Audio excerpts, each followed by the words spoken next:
this is Gia and welcome to another video. Today we're doing the first part of my brand new series, Hermitcraft Season Clockwork. We are talking about the first story that I have for you guys. Mainly just to see how you guys like it and if you guys want to see more. I mean, at the end of the day, it's all up to you. Like, it's got 5 episodes. Though it's not going to be easily divided in 5 episodes because some of them are longer, some of them are shorter. Yeah, so we'll see what happens. Like, there are different chapter lengths. So, yeah, we'll see. Yeah. Just remember with my Clockwork Chronicles series, it can get a little dark. It isn't too dark, but there are points where it does get dark. Like, this video is fine. It's not that dark. But it will get darker. Not too dark. But yeah, we should get right into it. And yeah. I just also have to note that this series, it's not correlated or related to past seasons or current seasons.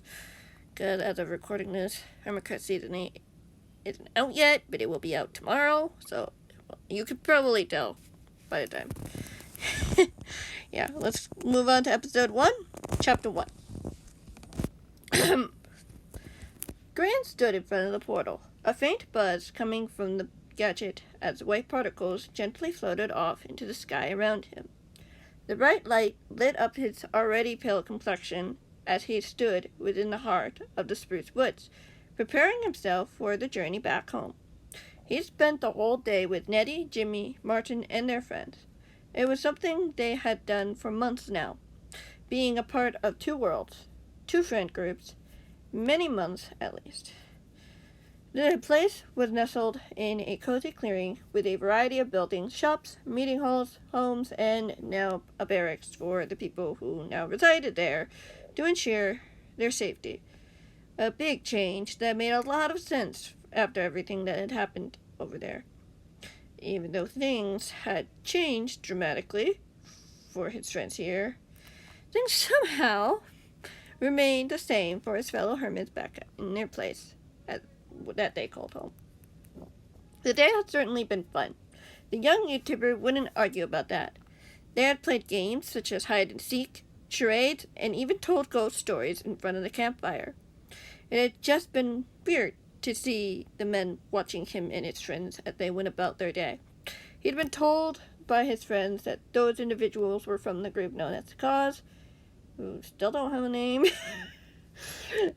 who were there to keep them safe in case Mr. A's men decided to attack.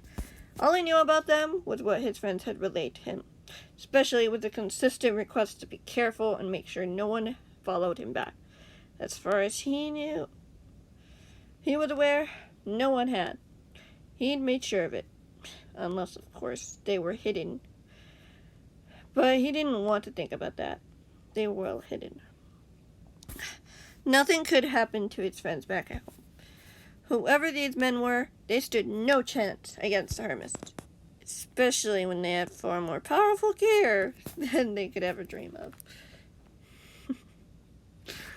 He pushed the thought aside, trying to reassure himself, knowing full well it couldn't last forever. Eventually, those men would figure it out. He had a while to prepare, though. He'd even made secret preparations himself. Though, unfortunately, people kept taking them, he didn't want to complain, in case it aroused suspicion from Mr. A's men, if they were there. Not that they were necessarily around to be suspicious of him anyway. He'd never done anything wrong against them, nor had any of the other hermits. He took a deep breath as the crisp autumn air filled him, the bittersweet scent of the spruce needles hitting him gently, as well as the damp pozzo, which smelled like multiple earthly minerals that he couldn't quite determine. He could hear the faint hiccup of a fox in the distance, as well as the distant barking from a small pack of wolves. It was perfect here. There were no signs of danger, or things having gone wrong. He was only here for a visit, after all. He needed to get back to work, back home at his base, knowing he was far from done with the many projects he'd taken up upon. Just imagining the base looming over him, a pearly white palace stretching up to the sky, reminding him of everything he had needed to do. Brought his mind back to focus as he prepared to return to the place he'd known for years. Grian took a step into the portal, letting the light consume him as the buzz turned into a rhythmic hum, almost like a soft hymn Day was unable to understand. It was beautiful. He'd closed his eyes to prevent the light from blinding him, but still could feel its warm embrace as he was pulled from one world to another within moments. He felt his foot land on damp grass on the other side. As he blinked quickly, taking in the wooded area of oak and birch around him, he could hear the buzz of bees tending to their honey-rich nests, seeming content with the work they were doing. He could smell the sticky sweetness of the honey, which almost made his mouth water. The tree branches creaked ever so subtly as the breeze washed over them, carrying a hint of what appeared to be smoke from a dying fire in the distance. He looked around the area, spotting the paved paths laid out for him. Had he ignored the smell, someone probably had lit the campfire. That would explain the odor of burning wood.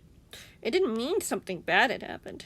For all he knew, there was an accident he'd learned quickly about, which would leave everyone who was involved laughing about it for weeks. He didn't want to jump to conclusions yet. Nothing had happened for so long, and the danger that his friends back in the village had spoken about couldn't possibly have been here. He hadn't seen them anywhere. No sign of trouble, otherwise he would know about it, and he would mention it to the others. But probably nothing. He had to believe that. The young YouTuber quickened his pace as he passed the wooded area, glancing around the small field ahead that led to the main area of their not very small town. It was different from the layout he'd seen from other projects and other places he'd come across. It wasn't exactly a town hall per se, but more like a shopping district. Another district out of the many they had, such as the housing district, gaming district, and industrial district. As he approached, he could see something peculiar in the district. A small billow of what appeared to be smoke from a dying fire somewhere in the area, filling the bright blue sky with an ominous omen of what had occurred there. The news filled him as he clenched his fists in an attempt to keep the worst thing out of his mind. Chances were that his friends were far away from whatever had happened here. They all did have their bases, after all. No one here might have any idea that this had happened. He came closer to the shopping district and could even see the glowing red embers in places and walls. Where walls had seemingly burned down or blown to smithereens. Something had happened here. What exactly was it? He could also see some holes in the ground, as well as if something had caused a big explosion. It looked bigger than what a creeper would make. The debris was absolutely everywhere, along with cracks along the paths and walls of the buildings. All the color in the district seemed drained and faded, as if the uniqueness in each of the shops had been stripped away. Even the meeting area suffered some damage, maybe even the most damage. He couldn't seem to figure out who would do this or why. His thoughts were interrupted when he could hear the faint sounds of a helicopter in the distance. He looked up to see a large black helicopter he hadn't seen around here before. It looked bigger than he would have thought. He could see a symbol that appeared to be a clock of a deep blue color on its side, shouting an unspoken message to anyone who saw it. His heart dropped when he saw the machine, unsure if he should hide and chance that the people inside would spot him. What would it do if it did? Was this a sign about the men whom he'd been warned about? The story he'd heard from the symbol on the machine that had been described so well to him? What was he meant to do in this situation? A part of him knew he should get help, yet he was also worried about his fellow hermits. Were they okay? Who had been here when this attack happened? Was it a warning? What were they meant to do? He needed answers. He took a step back into some nearby bushes as the rotors of the machine grew louder as it got closer. The people who were in that thing didn't seem to have noticed he was here yet, as it hovered over the district for a little bit. What was it looking for? How could he possibly get past that thing without being spotted? He needed to find someone, preferably a hermit, and see what was going on. As he looked around, though, he realized that everyone had disappeared entirely. It was just these men in their large machine seeming to loom over the shopping district. Like it could do more harm. It probably was what had caused so much damage in the first place. He took another step back when his foot stepped on a wooden pressure plate as he froze, hearing a redstone signal being released. There was no hissing noise of TNT nearby, which seemed good, but what was this thing going to do? Before he could react, he felt the ground beneath him give way, yelling in surprise as he plummeted into the darkness below, the gap refilling the light above as he fell before landing safely in a pool of water. Looking up to see, he was surrounded. 3 people stood before him, blocking the only exit with aiming their bows directly at him. "Whoa, whoa, whoa!" Grian shouted helplessly as he covered his face with his hands, startled by the sight. "What's going on here?" "Oh, it's just Grian," one of them sighed in relief, as the YouTuber watched the bows kill outward as he pulled his hands away from his face, unsure if he was allowed to climb out of the little water pit he was now waist deep in. "So can I come out?" Relief filled the young YouTuber as he looked around at each of the figures standing there. 2 of them were wearing suits. All of them were technically wearing suits. I don't know what I was doing with this paragraph. That looked very distinct and, unsurprisingly, dry. The other man was wearing a suit of some kind with lime green and gray material, his face covered by a helmet with only a pair of blue eyes being shown.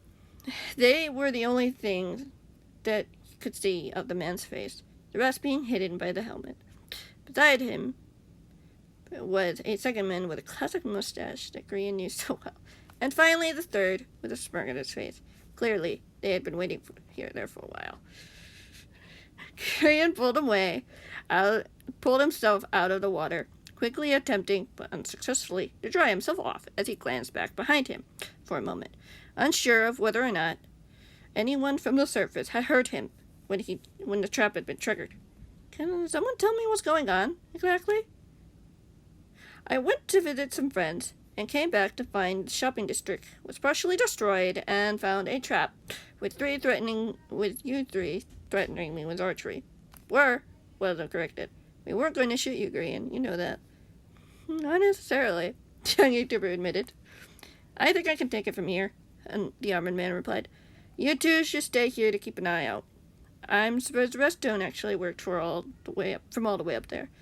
"Of course it did," the mustache individual mused. "See you in a bit, Exuma and Grian." Grian nodded as he followed the hermit down a very small hallway, the YouTuber noting just how messy the walls looked, as if they hadn't bothered to decorate them quite yet, or even make it look nice.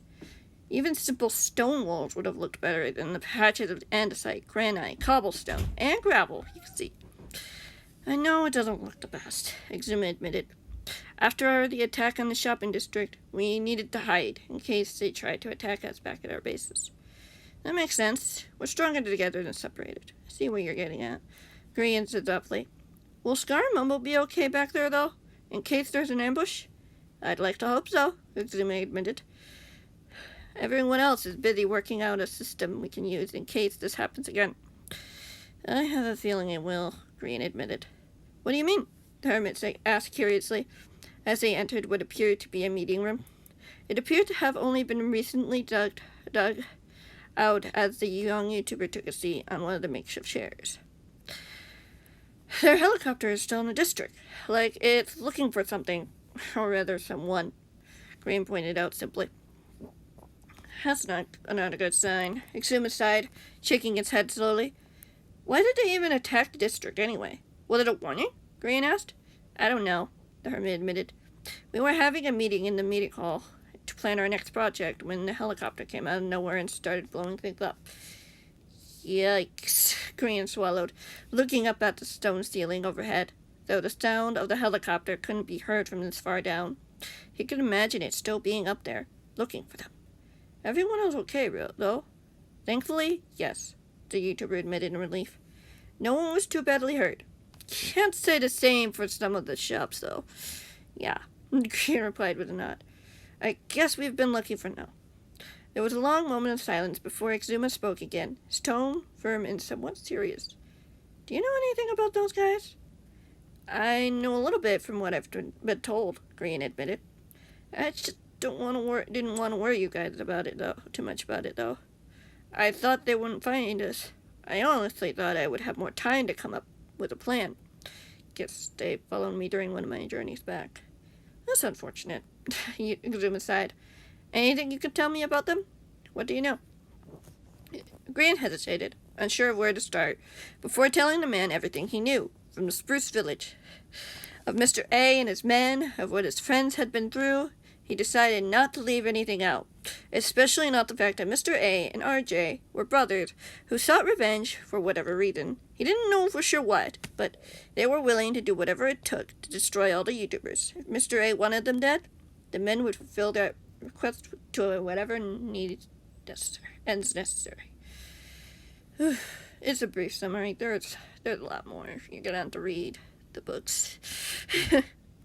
Is that everything? Exuma asked once he was finished. I think so, Grian said simply, trying to think through everything he'd been told, hoping he hadn't missed anything important or worth noting. How long do you think we can hold out in here? Hopefully long enough, the hermit replied. If we can find a way to outsmart them, that is. Do you think we might eventually get help from the cause? Grian asked him quietly. If worst comes to worst, I don't see why not, the hermit replied. They seem to know what they're doing, after all. I'm not sure how we'd get help, though, other than your friends back in the other world, that is. We'll figure it out when we get there, I reckon, Grian admitted. Hopefully, not for a while, Exuma said simply, as he beckoned for him to follow. How about I show you around this place? Sure, why not? Grian said cheerfully, glad to be doing anything that would get his mind off the imposing threat from above, a threat he knew would make a statement once they were found. Unfortunately, I'm going to end it there, not with a long chapter. I'm going to end that there. I'm going to move on to the next chapter eventually, soon. I'm not going to specifically say when. I'm just uploading this, see what people think, and then going on and on and on. Anyway, thank you guys so much for watching. I hope you enjoyed, and see you in the next chapter of episode 1.